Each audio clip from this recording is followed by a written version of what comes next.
Morning, Bubba. We left Rock Sound about a week ago, and it was bleak. Our passage buddy said it was 5 to 7, confused, coming from different directions, and into the 20s. And mostly it was well forward, so it was a close reach. It was tough.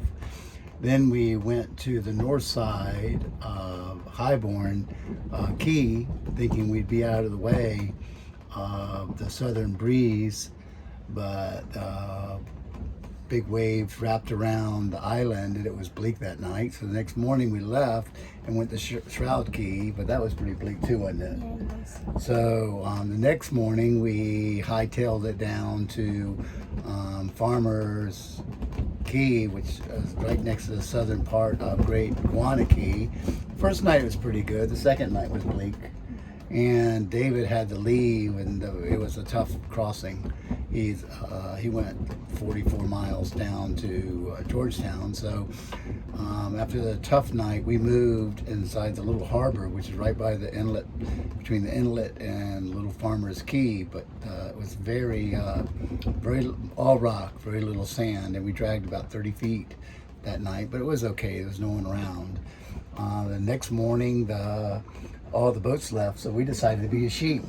Yeah. And we left with them, and it was okay sail. It was a very close reach to a beat, with winds ranging from about 8 knots to about 15 knots, and boat speed ranging from 4.5 to about 6.5.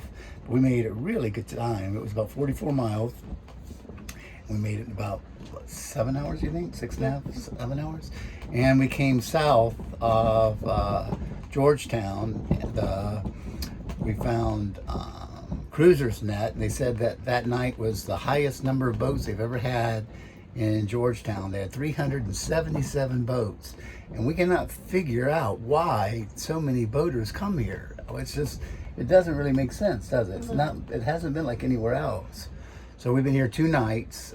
Yesterday, some park rangers, we know there's a park, and Navionics says that this is an anchorage, told us we had to eventually move. They didn't want us here, but I don't.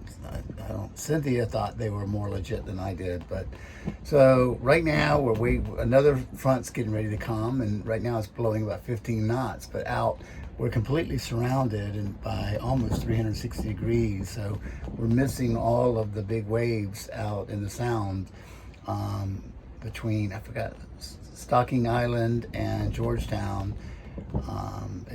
Anything running north-south, there's a lot of fetch. So we're protected from that. We're trying to find a mechanic to help us with our engine problems and find somebody to clean our bottom. And in a short while, we will get ready to put the dinghy in the water and go to Georgetown. There's a little cut about 9 feet wide, a little bridge that goes into this pond, and that's where everything seems to start. And we'll dump our garbage, pay for that, and look around. But we'll be here for a while. It is beautiful, and hopefully they won't bother us anymore about why we're here, because there's no better place than where we are. We miss you, Bubba.